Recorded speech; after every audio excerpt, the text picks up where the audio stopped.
नमस्कार, बीएसटीवी देख रहे हैं आप। मैं हूं आपके साथ सृष्टि सिंह। इसी के साथ रुक करेंगे इस वक्त की बड़ी खबर का। आपको बता दें, उद्योगपतियों को जरा भी चिंता करने की अब जरूरत नहीं है। सरकार उनके साथ है।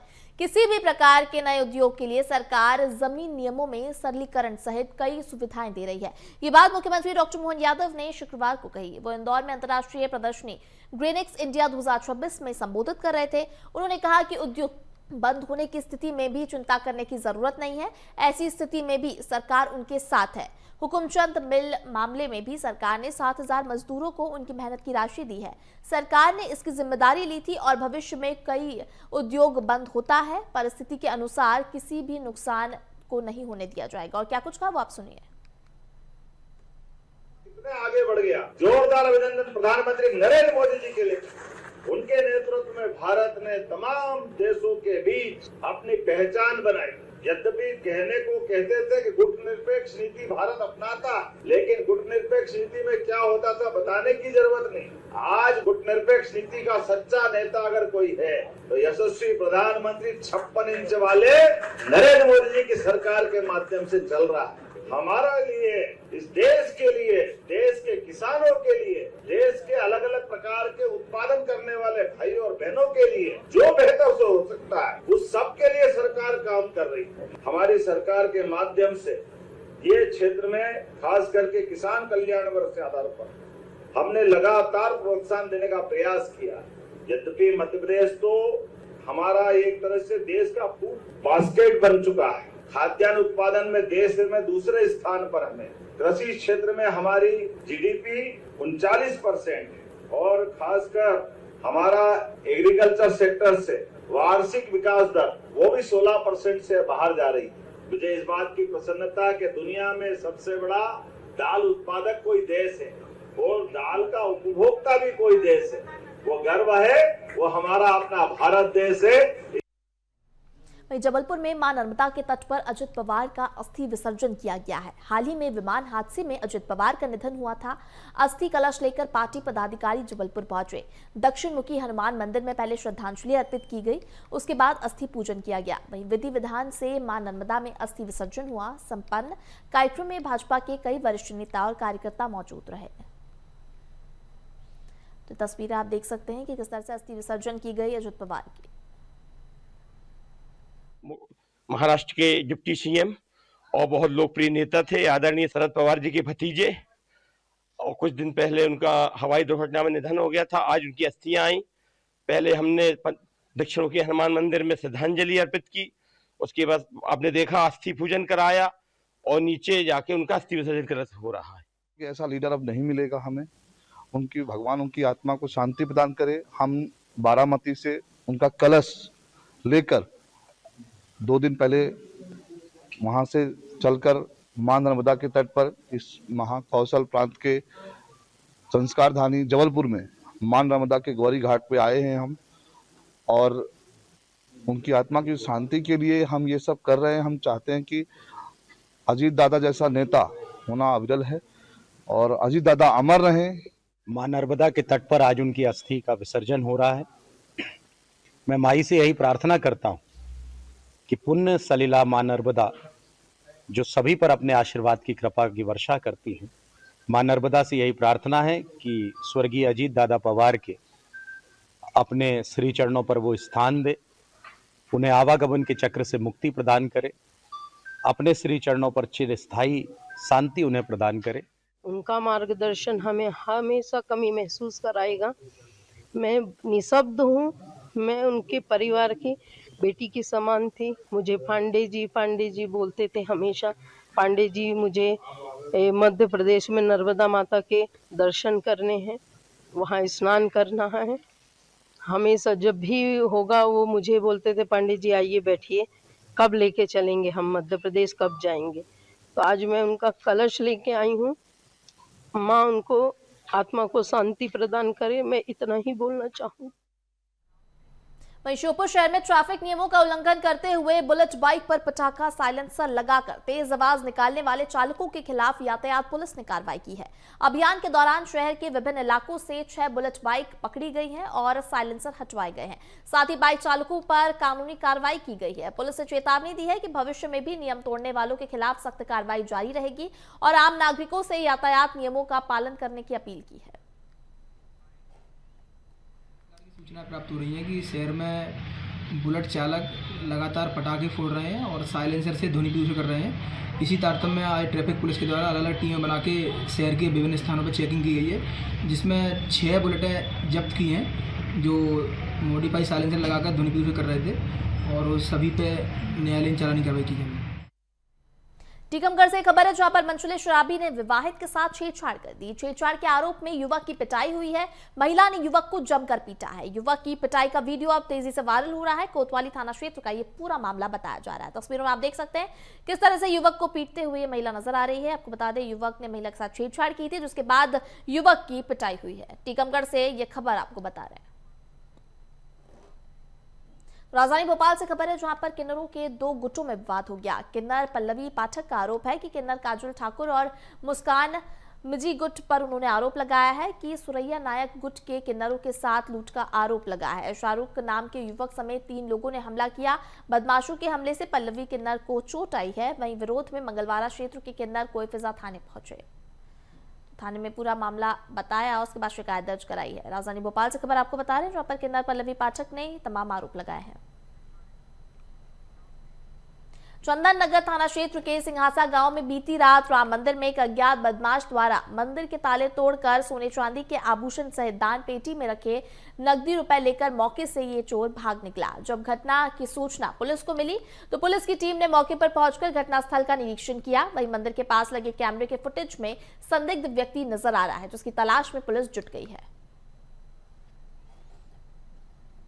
बदमाश के द्वारा मंदिर के ताले तोड़कर उसमें भगवान जी के और माता जी के कुछ चांदी के मुकुट और पायजाब के चांदी के आभूषण ले गए हैं और कुछ धनराशि दान पेटी से भी गई है, जिस पर से चंदन नगर पुलिस के द्वारा अपराध पंजीबद्ध कर अनुसंधान में लिया गया है। हर तरह से सीसीटीवी फुटेज खंगाले जा रहे हैं इसमें। वहीं इंदौर के भागीरथपुरा दूषित पानी मामले में 33वीं मौत सामने आई है। अब इस मामले में एक और बुजुर्ग की मौत हो गई है। 70 वर्षीय अलगूराम यादव की मौत हुई है। 1 महीने से हॉस्पिटल में भर्ती था ये बुजुर्ग, आज तड़के उनकी मौत हो गई है। तो जिस तरह से लगातार भागीरथपुरा में मौत के आंकड़े सामने आ रहे हैं और दूषित पानी से लोगों को जान गंवानी पड़ रही है, उनकी तबियत बिगड़ रही है, उसमें एक और घटना सामने आई है जहां पर इन बुजुर्ग की मौत हुई है। दूषित पानी से अब 33वीं मौत सामने आई है। वहीं उज्जैन में भारतीय जनता पार्टी युवा मोर्चा के प्रदेश अध्यक्ष श्याम टेलर के स्वागत के दौरान हादसा हो गया। स्वागत मंच पर गुब्बारे में अचानक आग लग गई, जिससे आग का गोला निकला और मंच पर मौजूद कई लोग नीचे गिर गए। स्वागत समारोह में शहर के युवाओं ने भव्य स्वागत और आतिशबाजी की तैयारी की थी। मंच पर भाजपा युवा मोर्चा के कोषाध्यक्ष जयंत गरुण, शहर अध्यक्ष संजय अग्रवाल और अन्य कार्यकर्ता मौजूद रहे। तो गुब्बारा फटते ही हाइड्रोजन आसपास की ऑक्सीजन के साथ तुरंत मिलकर विस्फोटक बन जाता है। स्थिति ऐसी बना सकता है जिससे तेज धमाका हो सकता है। यही कारण है कि हाइड्रोजन वाले गुब्बारों को संभालते समय अतिरिक्त सावधानी जरूरी होती है। हाइड्रोजन हवा से हल्की होती है, लेकिन अत्यधिक ज्वलनशील और खतरनाक भी होती है। तो इसीलिए चलते फिरते बम भी बोला जाता है हाइड्रोजन गुब्बारों को। वहीं राजधानी भोपाल में ब्राह्मण समाज का विरोध प्रदर्शन दूसरे दिन भी जारी है। घूसखोर पंडित मूवी के खिलाफ प्रदर्शन जारी है। अखिल भारतीय ब्राह्मण समाज के नेतृत्व में प्रदर्शन जारी है। घूसखोर पंडित मूवी के विरोध में याचिका दायर की गई है। एमपी नगर पुलिस ने अभी तक एफआईआर दर्ज नहीं की है। ब्राह्मण समाज इसका विरोध कर रहा है। भोपाल से लखनऊ तक प्रदर्शन जारी है। नीरज पांडे, मनोज वाजपेयी पर एफआईआर की मांग। वहीं फिल्म को भोपाल में नहीं चलने दिया जाएगा, ये चेतावनी भी ब्राह्मण समाज ने दी है।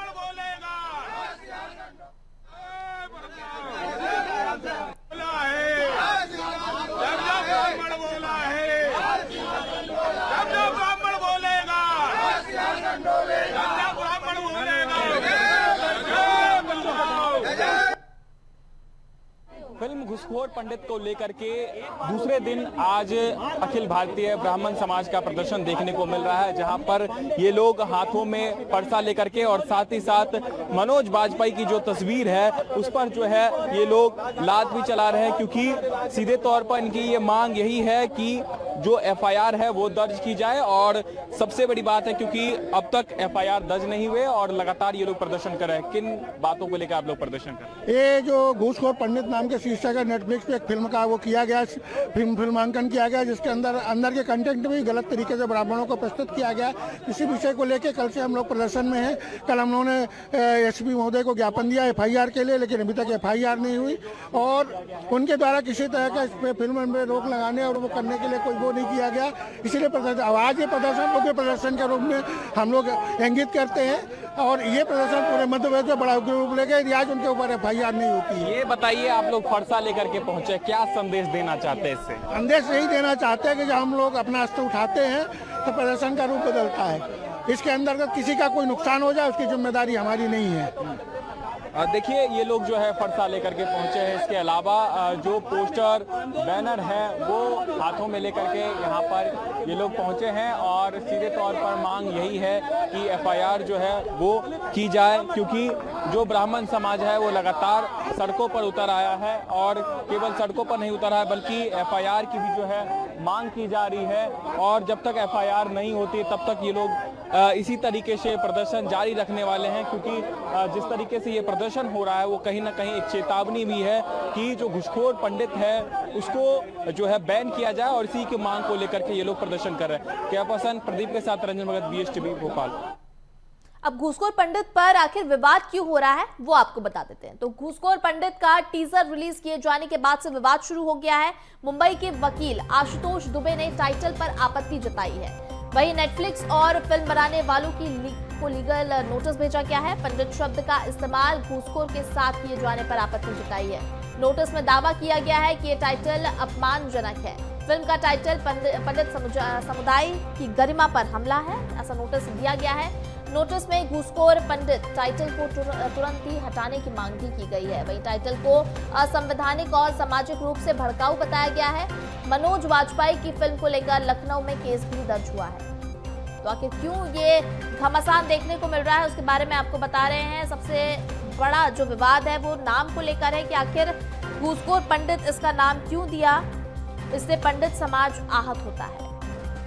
तो ये टाइटल को लेकर ये विवाद तेज हो गया है। टीजर रिलीज होने के बाद से ही लगातार ये विवादों में बना हुआ है और इसको लेकर आपको बता दें लखनऊ में केस दर्ज हुआ है और सिर्फ लखनऊ में नहीं हर जगह अब इसका विरोध देखने को मिल रहा है, प्रदर्शन देखने को मिल रहा है। घूसखोर पंडित का टीजर रिलीज किए जाने के बाद ही विवाद लगातार तूल पकड़ रहा है। पन्ना में आधी रात मौत का तांडव देखने को मिला, जहां कच्चे मकान में भीषण आग लग गई। जिंदा यहां पर बुजुर्ग महिला जली है, पति भी झुलसा है। गंभीर हालत में गुनोर स्वास्थ्य केंद्र में इलाज जारी है। खेत में बने मकान में सो रहे थे दंपति। मृतका के बेटे ने किसी असामाजिक तत्व द्वारा आग लगाने की आशंका जताई है। पुलिस हादसे की जांच में जुट गई है। पन्ना से खबर सामने आई है जहां पर कच्चे मकान में भीषण आग लगी है, जिससे बुजुर्ग महिला की मौत हो गई है। वहीं पति भी झुलसा है। का सामान पूरा जल गया, आग का कोई पता नहीं। साथ में रहते थे लेकिन आज नहीं रुक पाए थे। यहाँ बच्ची भी रहती थी, छोटी वाली गुड़िया, इसको ले गया था घर में। तो अगली खबर पन्ना से, जहां पर पन्ना टाइगर रिजर्व के मजगवा पन्ना मार्ग पर एक बाघ जंगल से निकलकर सड़क के बीच आकर बैठ गया। बाघ को देखते ही दोनों ओर वाहनों की आवाजाही रुक गई और लंबा जाम लग गया। बाघ काफी देर तक सड़क पर बैठा रहा, जिसे लोगों ने अपने मोबाइल कैमरों में कैद किया। वहीं वन विभाग ने लोगों से सतर्क रहने और सुरक्षित दूरी बनाए रखने की अपील की। वहीं पेंच नेशनल पार्क में आने वाले सैलानियों को अब एक और नया आकर्षण लुभा रहा है। दरअसल 125 बाघों से गुलजार इस पेंच नेशनल पार्क में अब दुनिया का सबसे ऊंची बाघ की एक प्रतिमा के भी लोग दीदार करते नजर आ रहे हैं। कबाड़ से बनाई गई इस प्रतिमा का वजन 10 टन, लंबाई 40 फीट और ऊंचाई 17.5 फीट है। पेंच पार्क प्रबंधन की देखरेख में बनाई गई इस प्रतिमा को अब विश्व की सबसे ऊंची कबाड़ से बनी बाघ प्रतिमा माना जा रहा है। इस प्रतिमा का निर्माण 10 टन से अधिक कबाड़ से किया गया है। पार्क प्रबंधन का कहना है कि इस प्रतिमा के निर्माण का उद्देश्य पर्यावरण के प्रति जागरूकता जगाना है।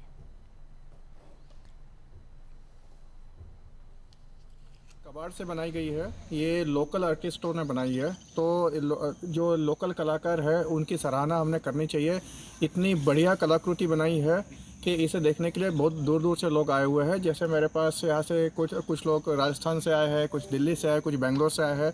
तो कलाकारों की मैं सराहना करता हूँ। और जिसने भी ये आइडिया दिया है कि कबाड़ से जुगाड़, ये रियली एक सराहनीय कदम है। बहुत अच्छा महसूस कर रही हूँ क्योंकि मैंने ऐसा कुछ देखा था यूरोप में।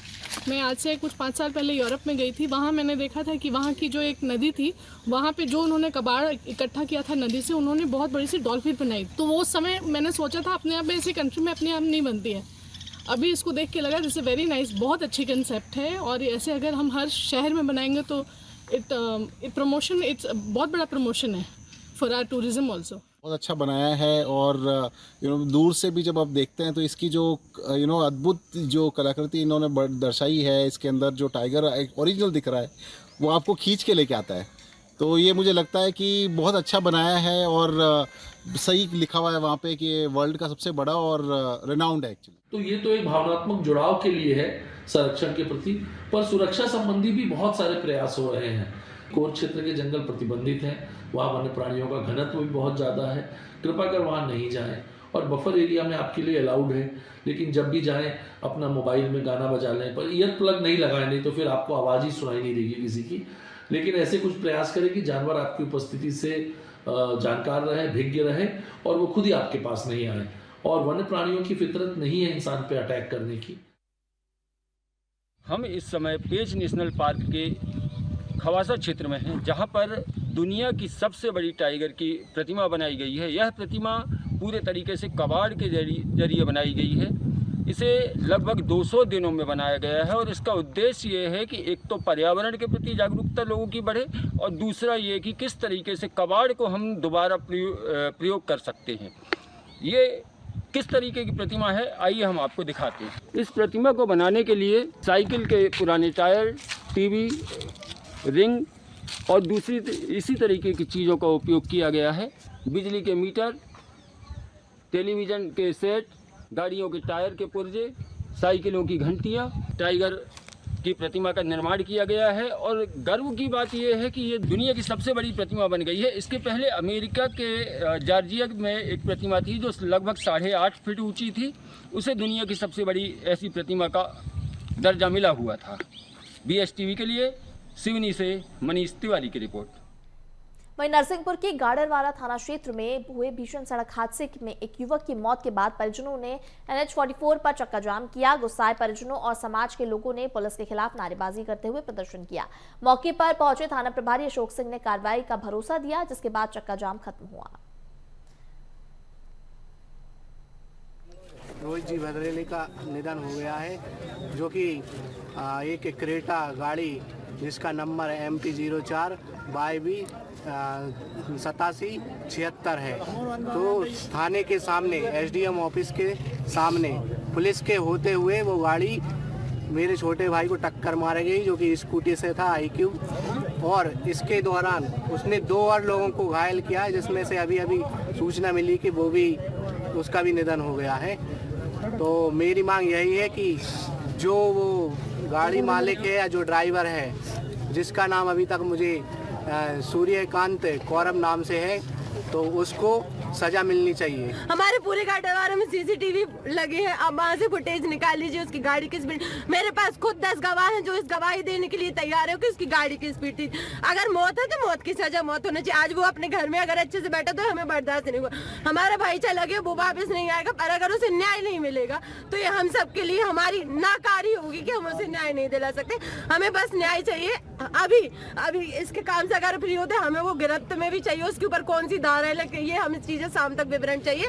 वरना जो कुछ इतनी संख्या है, डबल टिबल सब कुछ हो सकती है। जितना हमसे करते बनेगा हम सब करेंगे। वहीं दमोह जिले में स्कूली बच्चों में बढ़ते तनाव और आत्मघाती प्रवृत्तियों को देखते हुए दमोह पुलिस ने एक अभिनव पहल की है। पुलिस अधीक्षक श्रुति कीर्ति सोमवंशी के नेतृत्व में स्कूलों में तालाबंद हंसला पेटी लगाई जा रही है, जिसमें बच्चे अपनी समस्याएं लिखकर गोपनीय रूप से डाल सकेंगे। पुलिस अमला इन पेटियों से पत्र निकालकर बच्चों को निजता और सुरक्षा का ध्यान रखते हुए समस्याओं का समाधान करेगा। इसके साथ ही स्कूलों में जागरूकता पोस्टर और हेल्पलाइन की जानकारी भी दी जा रही है, जिससे बच्चे बिना डर के अपनी बात पुलिस तक पहुंचा सके। हर स्कूलों में ये हौसला पेटी लगाई जाए और ये जो पोस्टर है सशक्त नारी जिम्मेदारी हमारी, ये लगाए जाएं और उनको जितने भी ये नंबर हमारे हैं हेल्पलाइन नंबर, ये लिखा गया है कि किसी को भी बालक बालिकाओं को किसी भी प्रकार की समस्या है, चाहे वो घर से संबंधित हो, चाहे पढ़ाई से संबंधित हो, चाहे और कोई परेशानी से संबंधित हो, इसमें वो हौसला पेटी में अपनी अगर वो ओपन नहीं करना चाहते हैं तो गोपनीय रूप से भी इसमें वो अपनी लिखकर डाल सकते हैं। उसको रोज पुलिस आकर के उसको खोलेगी, उसको देखेगी और समस्या को उनकी समाधान का हल निकालेगी। आपने स्पाइडरमैन, सुपरमैन, बैटमैन के बारे में तो खूब सुना होगा, लेकिन क्या आपने कभी स्टोनमैन के बारे में सुना है? अगर नहीं तो एक खबर आपको रोमांचित कर सकती है। जबलपुर शहर के स्टोनमैन ने मां नर्मदा की गोद से कुछ ऐसे अनोखे पत्थर तराशे हैं जो विज्ञान को भी चुनौती दे रहे हैं। आइए आपको मिलाते हैं जबलपुर के स्टोनमैन से, जिसने कुछ खास किस्म के पत्थरों को तराश कर उन्हें नया जीवन दिया है।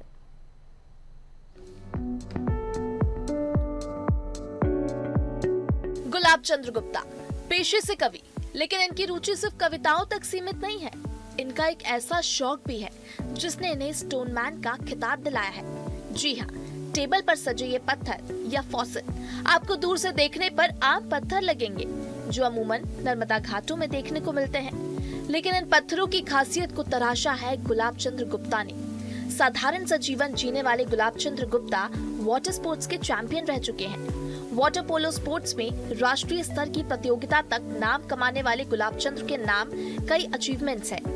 मां नर्मदा के प्रति असीम श्रद्धा रखने वाले गुलाब चंद्र नर्मदा में घंटों तैरते थे और जो पत्थर उनका मन मोह लेता था उसे उठा लाते थे।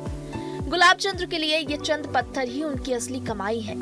ये जिलेरी घाट में हम स्विमिंग करते थे 60-65 में, लगातार यहाँ से 5 मील दौड़ लगा के हम वहाँ पहुँचते थे और सुबह फिर 3-4 घंटे स्विमिंग करते थे और जो हमको 10-15 फुट पे 12 से 2 के बीच में देखते थे हम ज़मीन में, वहाँ नीचे बॉटम में, तो हमें जो मन भावन पत्थर दिखता था तो उसको हम कैच कर लेते थे, उठा लेते थे जी।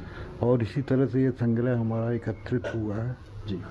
और कुछ पत्थर हमको ऊपर भी मिले हैं, जैसे ये जल पीने वाले शिव जी हैं जी। इनमें हमने पूजा किया जी नित्य भाव से जी, तो ये जल पी रहे थे जी, तो हम आश्चर्यचकित हो गए देख के। फिर हमने इनको घर में पूजन के लिए ले आए, तो पूजा कर रहे हैं। गुलाब चंद्र के पास कीमती और अद्भुत पत्थरों का कलेक्शन है। बंदर की शक्ल वाले इस पत्थर को आप गौर से देखिए। बकायदा बंदर के मुख की आकृति आपको इस पत्थर में देखने को मिलेगी। वही योनि द्वार वाले इस पत्थर को भी देख लीजिए। पत्थर के आकार में नर और मादा की योनि द्वार की आकृति स्पष्ट देखी जा सकती है। ये जो पत्थर है ये हड्डी है, फॉसिल्स हैं, ये पत्थर हो गए हैं, देखिए इनको जी, ये हड्डी है, फॉसिल्स हो गए हैं जी, और पत्थर बन गए हैं और नर्मदा की धारा में ये इनमें परिवर्तन आया है जी। ये अर्धनारीश्वर हैं जी। ये सृष्टि प्रकृति में मानव की उत्पत्ति का सूत्र है जी। ये इधर पुल्लिंग है जी और ये स्त्रीलिंग है त्रिकोण, और इसमें 8 त्रिकोण भी हैं जो ये दर्शा रहे हैं जी। अगर आप देख पाएं जो ये विशेषता है इस पत्थर की, अपने आप में ज्योमेट्री भी है और अलग अलग प्रकार से जो ट्रायंगल आप देख पा रहे हैं, और अर्धनारीश्वर जो है इन्होंने बाकायदा स्टडी करी है हर एक पत्थर की और उस पर कहीं ना कहीं साइंटिफिक रीजन भी उल्लेखित किया है, जो एक बड़ी बात होती है। बिल्कुल गुलाब जी, आगे भी अगर हम जिक्र करें और क्या क्या खासियत है, विशेषताएं? ये पैर का अंगूठा है जी, और सेम दिखता है वैसे ही जी। और इस पे एक आँख है जी, जो यहाँ से दिखती है ये जी। इन पत्थरों में एक खास पत्थर को भी जरा देख लीजिए। क्या आपने पहले कभी पानी पीने वाला पत्थर देखा है? अगर नहीं तो ये वही पत्थर है। गहरे से गहरे पानी में घंटों तक आप इस पत्थर को डुबोए रखिए, लेकिन पानी से बाहर निकालने पर ये महज 3 से 4 सेकंड में ही सूख जाएगा। अगर आप इस पर पानी की 2 बूंद डालेंगे तो पानी पलक झपकते ही गायब हो जाएगा। यकीन करना मुश्किल है, लेकिन तस्वीरें झूठ नहीं बोलती हैं। हमने देखा अमूमन अगर हम रामायण काल में जाएं तब लंका जाने के समय ऐसे पत्थर जो है वो कहीं ना कहीं चर्चा में आए थे। ये आपको कहाँ से मिला था? ये नर्मदा जी से ही मिला था। हाँ, ये समुद्र से मिला था जी। ये भी पानी में ही तैरता है? हाँ, ये पानी। हम लॉन्ग डिस्टेंस सी कंपटीशन में गए थे जी। वहाँ 21 नॉटिकल मीटर हमने तैरा जी। तो हमको 9 किलोमीटर में ये पत्थर हमको मिला था समुद्र में। ये पानी में तैर सकते हैं और ये माँ नर्मदा से ही मिला है। इसे हम अगर इस पानी के उसमें डालेंगे तो बिल्कुल ये डूब नहीं रहे। और दूसरा ये जो पत्थर है जो सफेद रंग का आपको दिख रहा है, ये समुद्र से मिला था और ये भी पानी में तैरता हुआ नजर आ रहा है। तो बेशक एक बड़ा संसार जो है पत्थरों का गुलाब चंद जी ने एकत्रित किया है और अपने आप में इनकी खासियत बेहद अच्छी है। गुलाब जी, बेशक ये आपने संग्रह तो कर लिया, भविष्य में क्या प्लानिंग है? इन्हें अपने पास ही रखेंगे या दर्शक भी इसे देख सकें? कुछ जहन में है कि आगे इनका क्या करना है? अब ये तो प्रभु की कृपा है जी। जो दर्शक देखने आते हैं जी। और वो प्रभावित होते हैं नर्मदा से देख के जी। और पत्थरों से बोलते हैं कि नर्मदा के कंकर कंकर शंकर हैं जी। तो इस भावना से लोग इनको अपने दर्शन सफल करते हैं जी। तो ये है स्टोन मैन की जिंदगी भर की कमाई, जिसने मां नर्मदा से निकाले पत्थरों का एक नया संसार बनाकर रखा है। बेशक ये हमारे या फिर आपके लिए रोचक नजारे से बढ़कर और कुछ ना हो, लेकिन गुलाब चंद्र गुप्ता के लिए ये जिंदगी से कम नहीं है। प्रतीक मोहन अवस्थी, BSTV, जबलपुर। इसी के साथ इस बुलेटिन में इतना ही। मुझे दीजिए इजाजत। आप देखते रहिए BSTV। नमस्कार।